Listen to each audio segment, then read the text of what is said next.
Hola, ¿cómo están? Hoy vamos a empezar a ver la legislación y la normativa ambiental que van a regular todos los procesos productivos o agroproductivos en los cuales ustedes pueden estar involucrados como profesionales. Primero vamos a hacer un pequeño análisis histórico de cómo fue evolucionando la normativa ambiental a nivel mundial.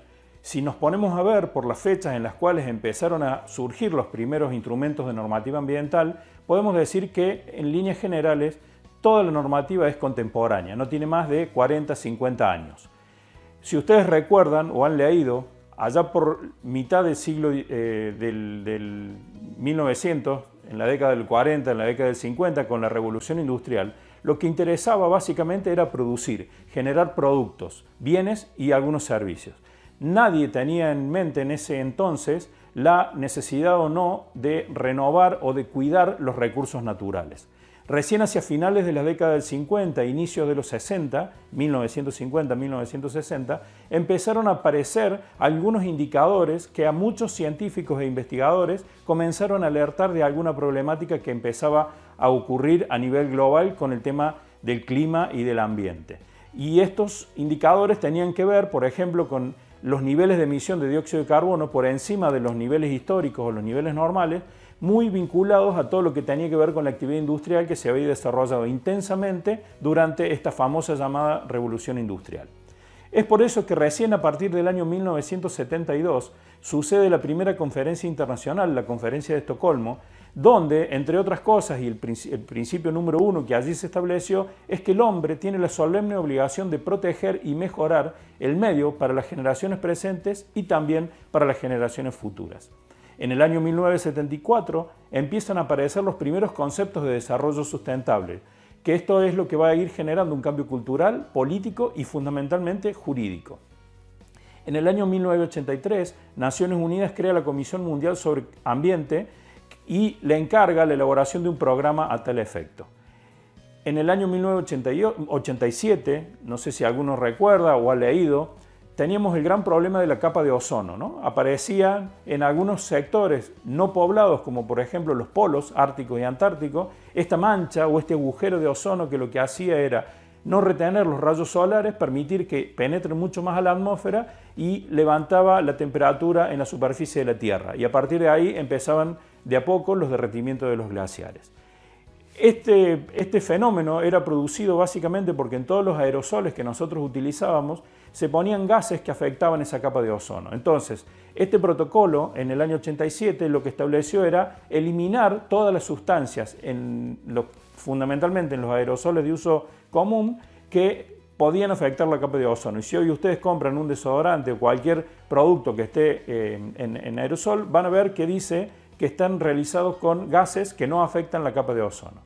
Desde mi punto de vista y de muchos científicos, incluso Kofi Annan en su momento, el secretario general de Naciones Unidas, manifestaron que este fue el único protocolo que en realidad se cumplió bastante acorde a lo que se había preestablecido. De hecho, hoy ustedes ya podrán ver, y hay muchos estudios que así lo van mostrando, que no solo que el problema se detuvo, sino que también ya se está recuperando la capa de ozono en estos lugares donde se había afectado. En el año 88, 1988, esta comisión que había sido creada en el año 1983 para el tema de ambiente, desarrolla el informe Brundtland. Brundtland fue la persona que coordinó esta comisión y ahí se define el concepto de desarrollo sustentable, que es el más aceptado a nivel mundial y que nosotros en el desarrollo del área vamos a tomar como propio o como válido. Y este concepto indica que el desarrollo sustentable es aquel desarrollo que satisface las necesidades de las generaciones presentes sin comprometer las generaciones futuras. Yo por ahí, un anónimo en algún momento de mi trayecto como estudiante, un profe me dijo que nosotros no heredamos la tierra de nuestros padres, sino que la tomamos prestada de nuestros hijos. Lo que mejor para mí sintetiza este concepto de desarrollo sustentable. En el año 1992 se dio la famosa Cumbre de Río. En esta Cumbre de Río se fijaron varios hitos. Uno de ellos es la famosa Agenda 21, que de hecho hoy todavía muchos de los principios establecidos en la Agenda 21 nosotros estamos utilizando. Luego tenemos en el año 1997 el Protocolo de Kioto, que el compromiso era que tenía que entrar en vigor en el año 2005, y el objetivo que tenía este protocolo era que los países industrializados redujeran en forma gradual todas las emisiones de gases de efecto invernadero en un 5,2% con relación a lo que habían emitido en el año 1990. Otro objetivo era lograr que el 12% del consumo de energía provenga de fuentes renovables en el año 2010. Esto hizo, por ejemplo, que en nuestro país se dictara una ley que a partir del 2010 todos los combustibles derivados de productos fósiles tenían que tener un corte con biocombustibles.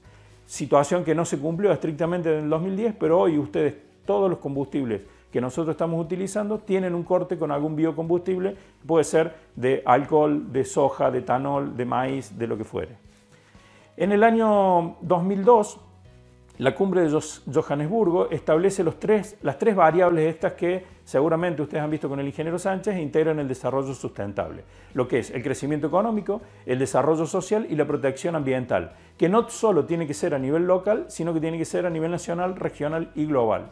Porque muchos de los impactos que nosotros tenemos en algunos sectores con respecto al tema ambiental no son generados en ese lugar, sino que son generados en otra parte del planeta. Como esto que yo les mencionaba recién de la capa de ozono. En los polos no vivía tanta gente como para que el uso de desodorantes afectara allí la capa de ozono, sino que es producto de los sectores del planeta que estaban densamente poblados. Este protocolo de Kioto tenía un par de exigencias, que tenía que haber un mínimo de 55 países de los contaminantes que representaban en el año 90 más del 55% de las emisiones a nivel global. Este pacto no lo firmaron ni Estados Unidos, Australia, Croacia y Mónaco. Que no lo haya firmado Mónaco, por ahí no incide mucho porque no tiene industrias, pero que no lo haya firmado Estados Unidos sí es importante por las industrias que allí tenían desarrolladas en ese momento. El principal objetivo, esto entiendo que fue por la administración Bush, se opuso, si bien Estados Unidos firmó el convenio, pero no lo terminó ratificando en su Congreso, porque se decía que instrumentar este protocolo implicaba afectar el estilo de vida americano. Tendrían que empezar a modificar los autos esos de 4.000, 5.000 centímetros cúbicos con grandes consumos. Entonces, por eso es que Estados Unidos no ratificó este protocolo. Nos vamos al año 2000, donde Naciones Unidas establece los objetivos de desarrollo del milenio. Allí se fijan 8 objetivos, entre otros salud, pobreza y también el cuidado del ambiente, y esos 8 objetivos debían ser cumplidos para el año 2015. En el 2012 se da la famosa Río +20, o sea, la conferencia de las Naciones Unidas a 20 años de la de Río de Janeiro del año 1992, y aquí lo que se establece básicamente es la economía verde en el contexto del desarrollo sostenible y la erradicación de la pobreza como uno de los objetivos, y el otro objetivo es el marco institucional que se debía desarrollar o se debe desarrollar para el desarrollo sostenible. En el 2013, en Japón, el convenio de Minamata establece un protocolo para proteger la salud humana y el medio ambiente de las emisiones y liberaciones antropogénicas de mercurio y sus compuestos. En el 2015, con el Acuerdo de París, que por ahí algunos lo conocen como Kioto 2, que fue la cumbre del clima COP21, así se denominó, la idea fue establecer un pacto mundial contra el calentamiento global. Muchos países que si bien asistieron al Acuerdo de París, aún no han firmado ese protocolo. Y por último, lo más nuevo es la famosa Agenda 2030 sobre el desarrollo sostenible, que en el año 2015 fija las Naciones Unidas, una vez que finalizó el periodo que involucraba los objetivos de desarrollo del milenio. Esta agenda establece 17 objetivos de desarrollo sostenible, que ustedes lo van a ver un poco más en detalle avanzado el desarrollo de la materia. Ahí estaríamos entonces cerrando un poco este contexto internacional de la normativa. ¿Y por qué es importante mencionarlo? Ya lo vamos a ver en el próximo bloque, cuando veamos un poco la normativa nacional, que nosotros en nuestra Constitución establecemos que todos los tratados internacionales que Argentina firme y que luego el Congreso de la Nación ratifique, pasan a tener un rango constitucional y de cumplimiento obligatorio para todos los habitantes y obviamente para todas las jurisdicciones, tanto nacional, provincial como las locales o municipales. Entonces, de esta manera damos cierre a esta primera parte de normativa ambiental con todos los que son o han sido los antecedentes internacionales que van a desembocar en lo que vamos a ver a partir del próximo bloque en nuestro país y luego en nuestra provincia.